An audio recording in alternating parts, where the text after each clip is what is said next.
So what hinders us in persevering? What hinders us this process? I don't know about you, but I feel hindered. And I had this moment today when we were having a meal and I heard my husband say something to one of my kids and I thought, that's what that is. I get it. He looked at one of them and he said, use your fork with the eggs, don't just use your hand. It's a novel idea, but when you're 7, who cares? He goes, you need to use your fork. And they go, I don't know how. And he says to them, don't act like you don't know how to do it just because you don't want to do it.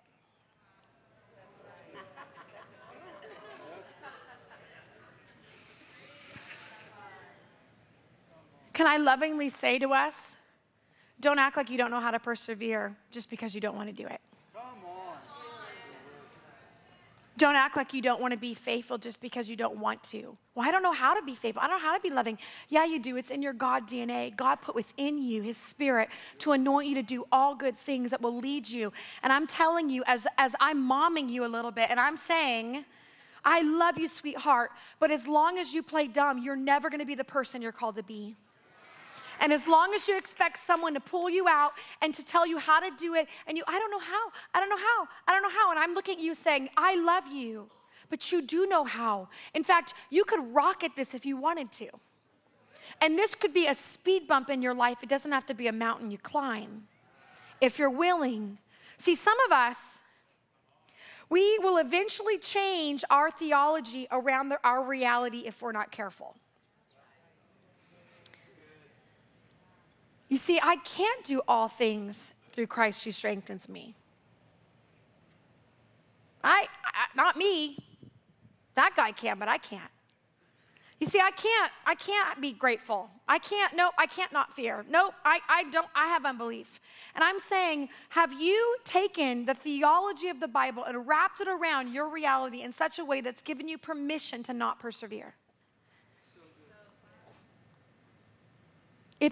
I get that. Nobody wants to be uncomfortable. Nobody wants to say this is going to take a while. Nobody wants to say you're going to be single for a long, long time. Nobody wants to say, actually, no one's going to hire you to do what's in your heart to do for another 20 years. Actually, you are going to play, you're going to be a co-pilot for a long time. Nobody wants to hear that. But that part of us that says, I don't want to do what's hard. When we go after that part of our hearts, that part of us, listen, the enemy loves to use the part of us that's afraid that the cost will be greater than the reward. And the moment you believe that it will cost you more than what the reward really is the moment you will bow down to the cost. We have to stop looking at what's hard and start looking at the reward.